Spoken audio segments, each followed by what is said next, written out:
ఇది బీసీ సంఘాల నేతల మాట. ప్రభుత్వ చిత్తశుద్ధికి సంబంధించి అనేక అనుమానాలు వ్యక్తం చేస్తున్న పరిస్థితి కనిపిస్తుంది. కానీ ఇప్పుడు హైకోర్టు ఇచ్చిన టైం బౌండ్లో గనక కులగణను పూర్తి చేయకపోతే తీవ్ర పరిణామాలు ఉంటాయని బీసీ నేతలు హెచ్చరిస్తున్న పరిస్థితి కనిపిస్తుంది. ఇక మనకు మరింత సమాచారాన్ని మా ప్రతినిధి సూరజ్ లైవ్ లో అందిస్తారు. సూరజ్, బీసీ సంఘ నేతలు ఏం మాట్లాడుతున్నారో చూస్తున్నాం. కేవలం కాంగ్రెస్ ప్రభుత్వం కాలయాపన మాత్రమే చేస్తుంది, కానీ ఇంకా కాలయాపన చేస్తే మాత్రం ఉపేక్షించే పరిస్థితి లేదు అని వాళ్ళు చెప్తున్న సిచ్యువేషన్ కనిపిస్తుంది. ఈ నేపథ్యంలో నిజంగా ప్రభుత్వం తీసుకునే స్టెప్స్ ఎటువంటి పరిణామాలకు దారితీసే అవకాశం ఉంది? స్వేచ్ఛ ఇక్కడ ఒకటి క్లియర్ గా అబ్జర్వ్ చేయాల్సింది ఏంటంటే, కామారెడ్డి డిక్లరేషన్ తర్వాత కాంగ్రెస్ ప్రభుత్వంలోకి వచ్చింది. ఆ తర్వాత అసెంబ్లీలో స్పష్టమైన తీర్మానాన్ని కాంగ్రెస్ ప్రభుత్వము ముఖ్యమంత్రి రేవంత్ రెడ్డి ప్రవేశపెట్టారు.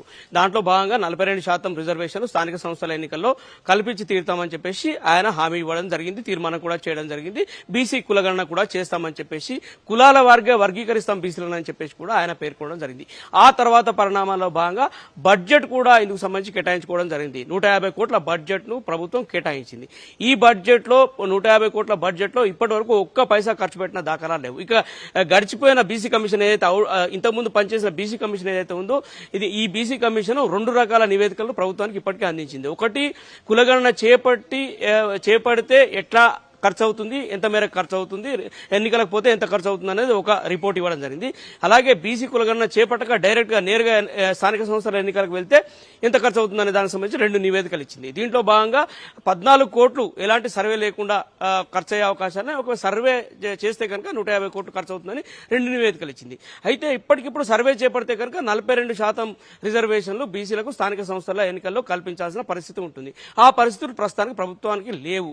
ప్రభుత్వానికి నిపుణులు ఇస్తున్న సలహా ఏంటంటే, ఈ పరిస్థితులు ఖచ్చితంగా లేవు కనుక కాంగ్రెస్ పార్టీ పరంగా 42% రిజర్వేషన్లు బీసీలకు ఇవ్వాలని చెప్పేసి వాళ్ళు సలహా ఇస్తున్నారు. ఈ నేపథ్యంలో ఈ 42% రిజర్వేషన్లు ఏవైతే ఉన్నాయో, ఇది సుప్రీంకోర్టు ఇచ్చిన ట్రిపుల్ టెస్ట్ కు నిలబడాల్సి ఉంటుందని చెప్పేసి న్యాయ నిపుణులు, ఇంతకుముందు బీసీ కమిషన్ లో పనిచేసిన వాళ్ళు చెప్తున్న పరిస్థితి. ఈ ట్రిపుల్ టెస్ట్ ఏంటంటే, ఒక సాధికారిక కమిషన్ ద్వారా సర్వే జరపాల్సి ఉంటుందని చెప్పేసి ఒక టెస్ట్. ఈ సాధికారిక కమిషన్ టెస్ట్ ఏదైతే నియామకం జరిగిన తర్వాత బీసీ కులగణన చేపట్టాలి, వాళ్ళ రాజకీయ వెనుకబాటు తనాన్ని ఎవాల్యుయేట్ చేయాల్సి ఉంటుంది. ఇది 2వ కండిషన్. 3వది ఏంటంటే, మొత్తం రిజర్వేషన్లలో ఎస్సీ ఎస్టీలకు వాళ్ళ సామాజిక వర్గాల వారిగా రిజర్వేషన్లు పోగా మిగిలిన రిజర్వేషన్లు ఏవైతే ఉంటాయో అవి మాత్రమే బీసీలు తీసుకోవాల్సి ఉంటుంది. ఈ పరిస్థితుల్లో 42% రిజర్వేషన్లు బీసీలకు స్థానిక సంస్థల్లో కల్పించడం ఇంపాసిబుల్. అటు సుప్రీంకోర్టుకు సంబంధించిన జడ్జిమెంట్ కూడా చాలా క్లియర్ గా ఉంది.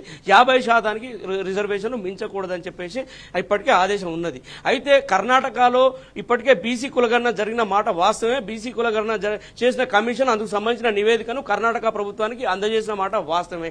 ఆ కులగణనకు సంబంధించిన వివరాలను సిద్దిరామయ్య ప్రభుత్వం ఇప్పటికీ పెండెన్సీలోనే పెట్టింది. దానికి కేబినెట్ ఆమోదం కానీ ఇతరత్ర ఆమోదం కానీ ప్రభుత్వం నుంచి లభించలేదు. ఇక బీహార్లో 65% స్థానిక సంస్థల ఎన్నికల్లో బీసీలకు రిజర్వేషన్లు కల్పించుకుంటూ ముందుకు పోవాలని చెప్పేసి బీహార్ ప్రభుత్వం నిర్ణయించింది.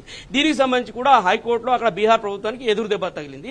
అక్కడ హైకోర్టు 60% రిజర్వేషన్లు స్థానిక సంస్థల్లో బీసీలకు ఇవ్వడం కుదరదు, అట్లా చేయకూడదని చెప్పేసి స్పష్టమైన ఆదేశాలు ప్రభుత్వానికి ఇచ్చింది. ఈ నేపథ్యంలో ఈ 2 ఉదాహరణల నేపథ్యంలో, ఒకటి బీహార్ కనుక ఉదాహరణ తీసుకుంటే, ఇక్కడ 42% రిజర్వేషన్లను బీసీలకు అమలు చేస్తామని చెప్పేసి రేవంత్ రెడ్డి చెప్పడం పచ్చి అబద్దం. ఇది బీసీలను మోసం చేయడమే అని చెప్పేసి ఇక్కడ నిపుణులు వాదిస్తున్న పరిస్థితి కనిపిస్తుంది. ఇక కర్ణాటక ఉదంతం తీసుకుంటే కనుక అసలు సర్వేనే వాళ్ళు చేయించారు, కానీ ఇప్పటివరకు ప్రభుత్వ పరంగా అడాప్ట్ చేసుకోలేదు కనుక ఈ సర్వే కూడా ఒక పెద్ద బోగస్ తతంగంగా మారే అవకాశం ఉంటుందని చెప్పేసి కూడా వాళ్ళు ఆరోపిస్తున్న పరిస్థితి కనిపిస్తుంది. ఇంత సంక్లిష్టమైన పరిస్థితిలో కూడా ఇప్పటికైనా కానీ రేవంత్ రెడ్డి ముఖ్యమంత్రి కావచ్చు లేదా ప్రభుత్వం తరఫున ఒక స్పష్టమైన ప్రకటన, బీసీల కులగణనకు సంబంధించి వాళ్ళ వర్గీకరణ, కులాల వారిగా వాళ్ళ వర్గీకరణకు సంబంధించి, అలాగే 42% రిజర్వేషన్లు ఎన్నికల్లో స్థానిక సంస్థల ఎన్నికలకు సంబంధించి ఒక స్పష్టమైన ప్రకటన రావాల్సి ఉంది. ఇందుకు సంబంధించిన స్పష్టమైన ప్రకటన రాకపోతే కనుక ఎన్ని నెలలు గడుస్తుంటే అన్ని నెలకు ఇంత చొప్పున దామాషా ప్రపోర్షనేట్ గా కేంద్ర ప్రభుత్వం నుంచి రాష్ట్ర ప్రభుత్వానికి స్థానిక సంస్థలకు అందాల్సిన నిధులు ఆగిపోతాయి. ఇప్పటికే 1000 కోట్ల రూపాయలు, దాదాపుగా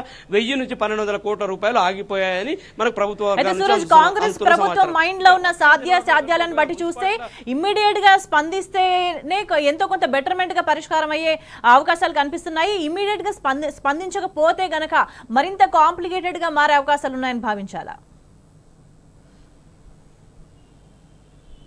ఎస్, ఖచ్చితంగా ఇప్పటికిప్పుడు స్పందిస్తే కనుక ఇవాళ టేకప్ చేస్తే కనుక అది ఒక 4-5 నెలల ప్రాసెస్. అంటే గతంలో సమగ్ర కుటుంబ సర్వే తీసుకుంటే కనుక ఒక్క రోజులోనే ముగించిన ఘనత కేసీఆర్. ఎందుకంటే మొత్తంగా రాష్ట్ర వ్యాప్తంగా అన్ని శాఖలకు సంబంధించి అందరు ప్రభుత్వ ఉద్యోగాలను ఎన్యూమరేటర్లుగా ఇంటింటికి పంపి ఆయన ఒక్క రోజులోనే సమగ్ర కుటుంబ సర్వేను పూర్తి చేసిన ఉదంతం ఇక్కడ ఉదాహరణ తీసుకోవాల్సి ఉంటుంది. ఏదైతే ఇప్పుడు బీసీ కమిషన్ కావచ్చు, రేపు ఏర్పడబోయే కాస్ట్ సెన్సస్ కమిషన్ కావచ్చు, ఈ రెండిట్లో ఏ ఏజెన్సీని ఈ కులగణన టేకప్ చేసినా కానీ ఆ ఏజెన్సీ వీలైన ఎంత తొందరగా ప్రక్రియను ముగించగలిగితే అంత మంచిదనే అభిప్రాయం వ్యక్తం అవుతుంది. కానీ అది సాధ్యమా అనే సంశయాలు కూడా వ్యక్తం అవుతున్నాయి. అది సాధ్యం కాకపోతే కనుక ఎన్నికలు మరింత జాప్యం అయ్యే అవకాశాలు ఉంటాయి. మరింత జాప్యం అయ్యే క్రమం కనుక తలెత్తితే ఖచ్చితంగా ప్రభుత్వం పైన అదనపు భారం పడే అవకాశాలు ఉంటాయి, ఆర్థిక భారం పడే అవకాశాలు కూడా ఉంటాయి.